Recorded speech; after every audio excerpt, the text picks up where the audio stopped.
In the military summary channel. In this video we're going to discuss the most important events that took place during the previous 12 hours. We have a lots of very interesting updates, so let's start.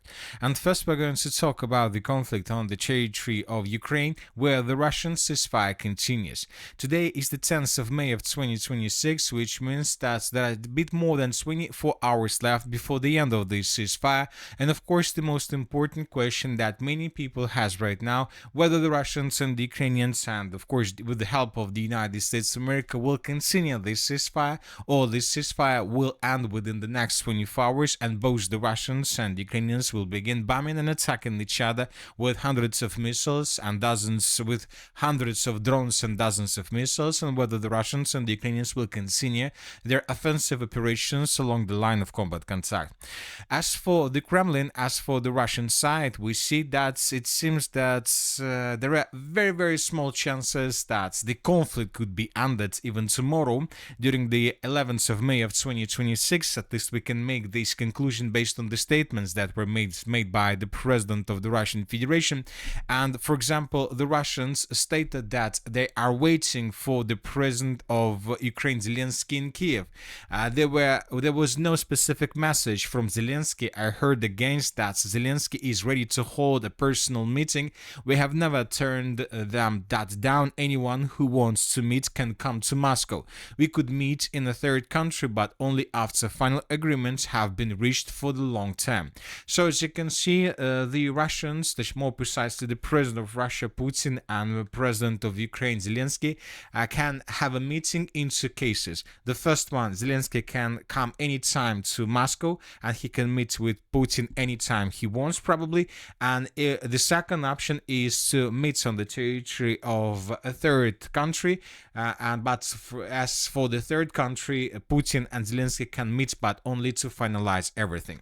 So Putin is trying to tell us that if Zelensky comes tomorrow to Russia, to Kremlin, then most likely the Russians and the Ukrainians can continue the ceasefire or something like this. But the president of Ukraine, Zelensky, rejected this idea. He said that this is impossible. Zelensky is ready to meet with Putin anywhere but not in Moscow. Advisor to the head of the president's office, Lishenko. Moscow is the capital of the aggressor state. Such a format of negotiations is impossible. But you know that recently Zelensky has made a very interesting situation. He adopted a law that allowed the Russians to have the parade on the territory of Moscow. So it seems that Zelensky may do the same thing here as well. He can adopt another law which will allow him to have a meeting with Russians and with Putin personally on the territory of Russia, and this won't mean anything. So Zelensky can do this, so everything is possible once again within the next 24 hours. But as of the situation, if the ceasefire doesn't extend that, in this case, of course, most likely both the Russians and the Ukrainians will continue attacking each other. Most likely we'll start receiving first reports somewhere in the evening of the 11th of May of 2026, and we're talking about launching of hundreds of drones, and somewhere at 12 a.m. of the 12th of May of 2026 we'll start receiving first updates about drones and missiles probably crossing the line of combat contact in both directions, in the direction of Russia and of course in the direction of Ukraine. But as for the ground operations, these days we start receiving lots of interesting updates from the Zaporozhye direction. Once again, pro-Ukrainian sources stated that the Russians are regrouping massively in this area during these days of ceasefire. Lots of Russian soldiers and forces were recorded around the city of Tokmak, around the settlement by the name of Melitopol, and in the area of the city of Berdyansk. So this is the main Russian military triangle, and the Russians, according to pro-Ukrainian sources, are finishing regrouping in this area, and according to information we have, according to pro-Ukrainian sources, after the end of the May's ceasefire, the Russians will begin their major offensive operation in the direction of the city of Zaporozhye. But as for this possible offensive operation, of course, we remember that these days we were receiving lots of updates about an offensive operation, but we were receiving updates about the Ukrainian counter-offensive operation that has been taken taking place since the beginning of May of 2026. And as of this counteroffensive operation during the previous 10 days, the Ukrainians managed to improve their position significantly, and the Ukrainians have almost managed to force the Russians to fall back from the settlement of Stepnogorsk. Probably there are very heavy clashes right now. Maybe the Russians are finishing regrouping with the purpose to begin the Russian counteroffensive operation, or maybe the Russians have finished regrouping because they see that the Ukrainians have finished the regrouping in this area as well, and if the Ukrainians continue, maybe the Ukrainians are able to return much more territories that they have already returned.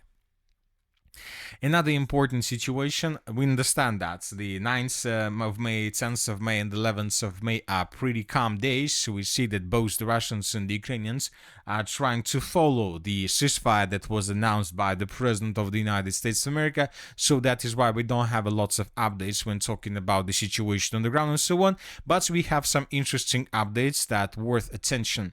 For example, during the 9th of May of 2026, a very interesting video was published by pro-Russian sources, and here we can see a very long video where we can see how the units of the Group of Forces West were publishing and raising flags in different parts of the Barovo-Kupiansk direction. Lots of episodes, as you can see, were recorded, lots of Russian soldiers, lots of places and buildings where the Russians raised their flags, and we have a video, we have an episode where the Russians raised their flag in the northern parts of Stavki, but here we have nothing new, nothing special. The territory have been already colored in the Russian favor.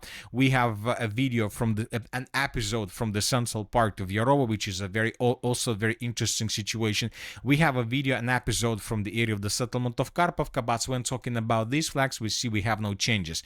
But there was two flags that were raised in the most western parts of the Lugansk region. So, and this is the situation between the dates. This is the end of the 9th of May, and this is the end of the 10th of May.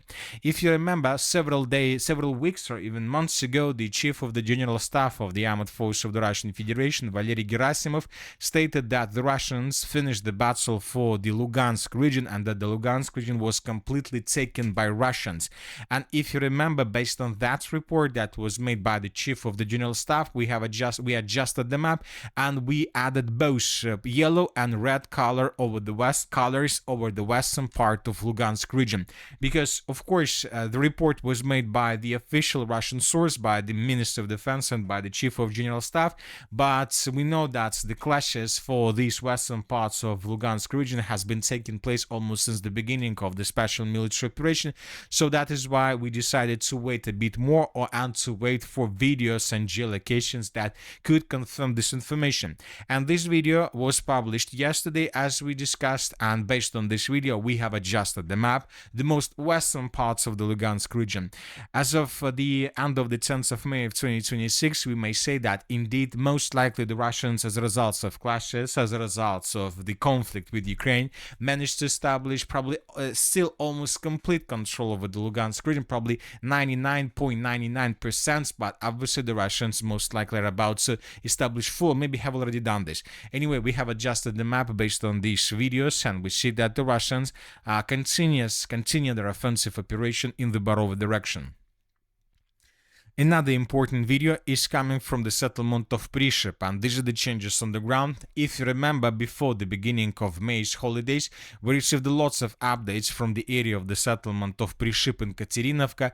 We discussed the situation many times, that the Russians managed to cross the Seversky Donetsk River and to answer both villages, Tatianovka and Prishep, and to improve their position significantly. And today, during the 9th and during the 10th of May of 2026, we received another video from the settlement of Prishep, where we could see how the Ukrainians were bombing positions of Russians on the territory of settlement.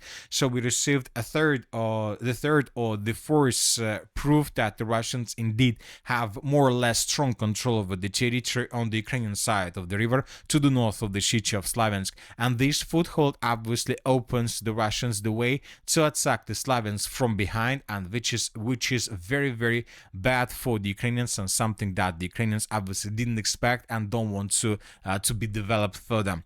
So this is the situation. This is the situation right before the last 24 hours before the end of the ceasefire. We believe that tomorrow we'll see lots of updates, and we'll see that most likely tomorrow the conflict will continue.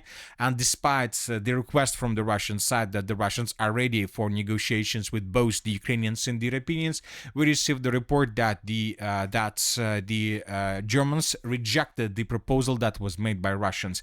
Yesterday, Putin proposed to have former Chancellor of Germany, Gerhard Schröder, as a mediator in Ukraine. But today we received the report that the federal government of Germany rejected Vladimir Putin's proposal that former Chancellor Gerhard Schröder act as a mediator in Ukraine. So, which means that Europe is still not ready for the negotiation process, or they want to use somebody in this process that most likely is not or completely unaccepted by Russians. And that's it for the short today's video of the 10th of May of 2026.